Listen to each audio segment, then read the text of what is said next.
여러분 반갑습니다. 김주영 변호사입니다. 오늘은요, 소송만 하면 패소하는 사람이라는 주제로 말씀을 드리려고 하거든요. 뭐 그런 사람이 있습니까, 변호사님? 이라고 반문하실 수 있겠는데, 실제로 저는 정말 많이 보고 있습니다. 그런 분들을 볼 때마다 좀 안타깝다라는 생각이 들거든요. 그리고 너무 늦게 저를 찾아오신다라는 생각이 든단 말이에요. 제가 오늘 말씀드리는 것을 한번 잘 들어보시면서, 만약에 본인의 경우에도 계속해서 패소하고 있는 경우라고 한다면 어떤 부분을 개선하면 좋을지 아이디어를 얻어 가셨으면 좋겠습니다. 자, 첫 번째입니다. 소송은 어느 경우라고 하더라도요, 증거가 가장 우선입니다. 증거는 없는데 저는 억울합니다, 판사님이라는 말을 아무리 여러 번 한다고 해도 판사님이 여러분들을 승소시켜 줄 수는 없는 거예요. 저 사람이 나쁜 일을 했어요. 저 사람이 정말 몹쓸 짓을 했어요. 라고 말하는 건 쉽습니다. 그런데 그걸 입증하는 게 더 중요하다 이 말입니다. 예를 들어서 우리가 계약서를 쓰는 이유도요, 그 계약 내용을 계약서가 아닌 다른 방법으로 입증하기 쉽다면 그 방법을 택하는 게 더 나을 수도 있습니다. 그런데 아무래도 다른 방법으로 입증하는 게 너무 어렵기 때문에 사람들은 확실하게 하기 위해서 계약서라는 것을 쓰는 거거든요. 그래서 합의서, 약정서, 계약서 이런 게 있으면 좋겠지만, 만약에 없다고 하면 여러분들은 카카오톡 대화 내용이라던가 문자 메시지 내용, 그리고 통화 녹음 혹은 CCTV, 동영상, 사진 이런 것들을 바탕으로 해서 여러분들이 입증해야 되는 부분에 대해서 증거를 제출하는 것을 가장 중요하게 여기셔야 된다는 거, 이걸 꼭 기억하셨으면 좋겠습니다. 자, 두 번째는요, 여러분들은 반드시 전문성이 있는 변호사와 상담을 하시고 전문성이 있는 변호사와 진행을 하셔야 됩니다. 물론 변호사 상담 비용이 비쌀 수도 있고, 또 실제로 일을 맡기기 위해서 수임료를 알아봤더니 너무 비싸서 부담이 될 수도 있다는 것을 저도 이해합니다. 그런데 같은 사건, 같은 사실관계라고 하더라도요, 어떻게 주장하느냐에 따라서 소송은 이길 수도 있고 질 수도 있다는 아주 특이한 특성을 가지고 있습니다. 무슨 말이냐?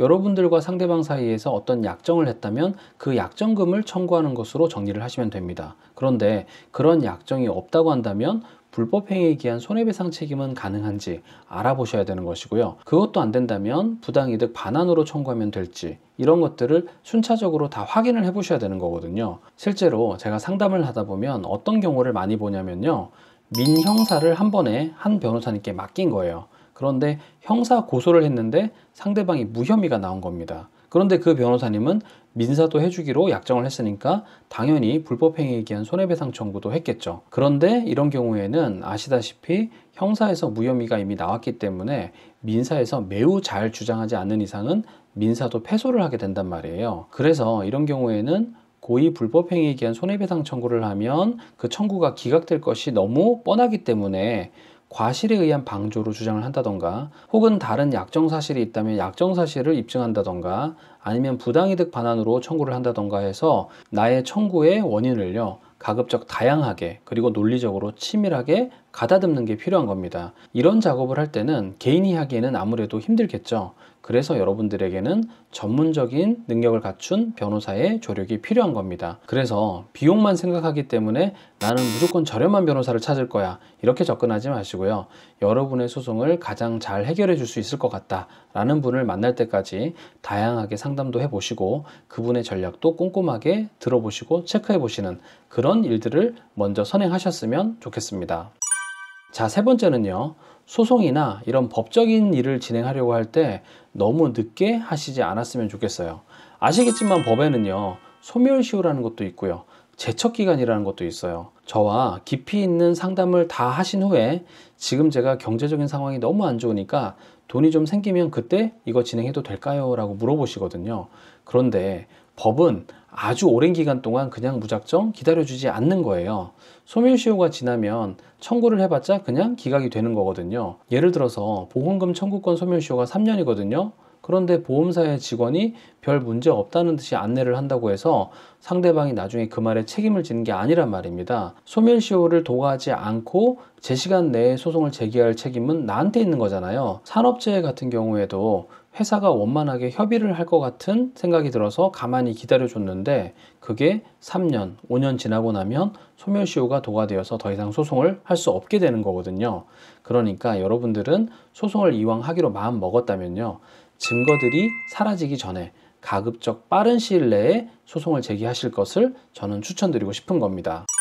자, 마지막입니다. 여러분들은 소송을 제기하기 전에 승소 가능성에 대해서 냉정하게 판단을 하고 나서 진행 여부를 결정하셔야 됩니다. 여러분들이 특정한 종류의 소송을 하고 싶잖아요. 그러면 그 소송에 경험이 많은 변호사님들과 상담을 하다 보면 직감적으로 이게 되는 거구나 안 되는 거구나 라고 느끼실 수가 있을 겁니다.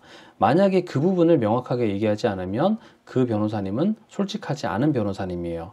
보통은요, 이건 이길 확률이 높습니다. 혹은 이게 좀 어렵습니다. 라고 얘기를 해드립니다.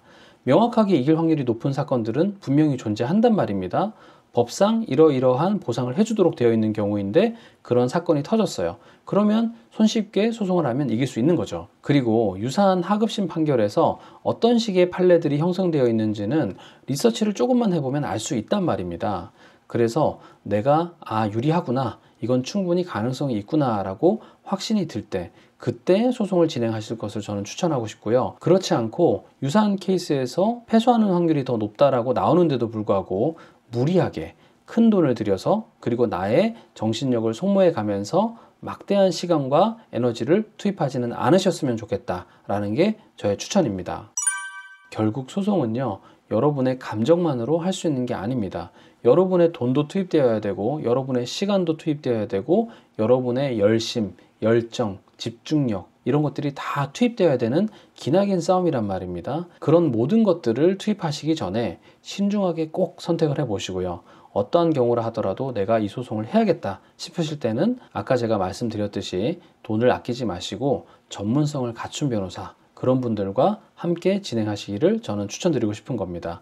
여러분들의 소송이 늘 잘 되시기를 저는 바라겠습니다. 저는 김주형 변호사입니다. 감사합니다.